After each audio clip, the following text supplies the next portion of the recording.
শুরু করছেন? হ্যাঁ, এই ছোট্ট একটা মাইয়ের হাতে আপনি স্মার্টফোন ধরাই দিচ্ছেন। 2 দিন পর আপনার মাইয়া যখন নষ্ট হয়ে যাইব তখন বুঝবেন। আচ্ছা থাক, বেশি কথা কবি না। আমি বেশি কথা কই? আর শুনেন, আমার সাপ কথা, কালকার থেকে উড়ানের মধ্যে কোনো রিক্সা ঢুকবো না। তোর কথা আমি চলুম? হ্যাঁ, আমার মাইয়া মফিজুল খন্দকারের মাইয়া, হেল লেগে এই বাড়িতে রিক্সা ক্যাট দরকার হলে অটো আসবো, গাড়ি আসবো, এই বাস আসবো, প্লেন, হেলিকপ্টার, লাগে ট্রেন পর্যন্ত আমার বাড়িতে আইবো।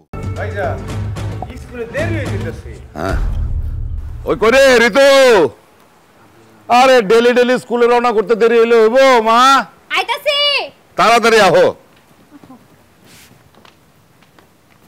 দেরি কি আর আমাগো দোষ হয়? হ্যাঁ, দেরি হয় আপনার এই রিক্সা ড্রাইভারের কারণে। আমি আবার কি করলাম? আপনি কি করছেন আপনি জানেন না? হ্যাঁ, কি মনে করছেন? সব খবর আমার কাছে আছে। আমার মাইয়ার স্কুলে নেওয়ার আগে আপনি যে চিপা কাঞ্চি দিয়ে থ্যাপ মারেন, এই সব আমি জানি। কি রে লিডন, এটা কি শুনতেছি? ভাইজান তওবা তওবা ভাইজান, এইরকম কাম আমি করি না ভাইজান। আয় একদম দাঁত ফেলা দেবো থাবর দিয়া, ফাজিল জানি কোনকার। এই গাড়ি কিন্তু আমি বানাইছি আমার মাইয়ারে এই গাড়িতে করে আনা নেওয়া করার জন্য, যাতে স্কুলে তার কোনোদিন 1 সেকেন্ড দেরি না হয়। সেই জন্য আমি গাড়ি বাড়ির ভিতরে আনি, যাতে আমার মাইয়া ঘরের থেকে বাইরে ডাইরেক্ট এটার উপরে বসে। আর সেখানে তুই কিনা অন্য প্যাসেঞ্জার তুলছস, এত বড় কলজা তোর?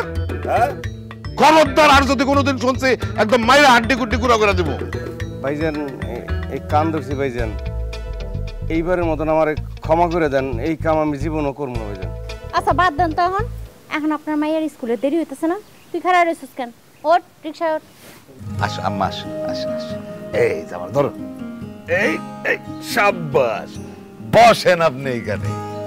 শোনেন আম্মা, আপনি আজকে থেকে এই গাড়িতে পায়ের উপরে পা তুলে স্কুলে যাইবেন, আর স্কুলের থেকে বাসায় আসবেন। হ্যাঁ, আর যাইতে যাইতে মনে রাখবেন যে আপনি হইতেছেন মফিজুল খন্দকারের মাইয়া। হ্যাঁ জি আব্বা। শোনেন, রাস্তায় যদি কেউ ডিস্টার্ব দেয়, তাহলে আপনার ওই স্মার্টফোন থেকে আমার স্মার্টফোনে একটা ফোন দিবেন। হ্যাঁ এলিডন জি, রাস্তায় কেউ যদি ওর দিকে চোখ তুলে তাকায়, কোন নজর দেয়, লগে লগে আমারে জানাবি। জি জি ভাইজান, জানাম। আচ্ছা আওগান তো আওগান, জান।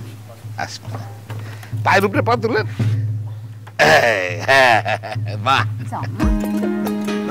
জান জান। সাবধানে, আমাকে ঠ্যাঙের উপরে ঠ্যাং দিল। এই তো আরাম কইরা। বিসমিল্লাহ বিসমিল্লাহ, বাবা বাবা বাবা,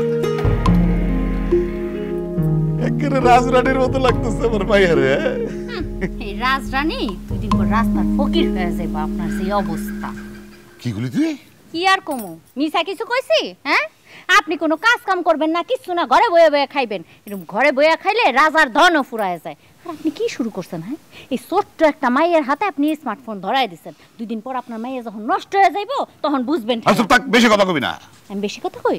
আর শুনেন, আমার সাপ কথা, কালকার থেকে উড়ানের মধ্যে কোনো রিক্সা ঢুকবো না। এইখানে রিক্সা দাঁড়ায় থাকবো, আপনি মাইয়ারে হাতে দইরাই না এখানে রিক্সা উঠাবেন। কোনো চুপ চুপ চুপ, মুখে সেলাই দে। তোর কথা আমি চলুম? হ্যাঁ, আমার মাইয়া মফিজুল খন্দকারের মাইয়া, হেল লেগে এই বাড়িতে রিক্সা ক্যাট দরকার হলে অটো আসবো, গাড়ি আসবো, এই বাস আসবো, প্লেন, হেলিকপ্টার, লাগে ট্রেন পর্যন্ত আমার বাড়িতে আইবো।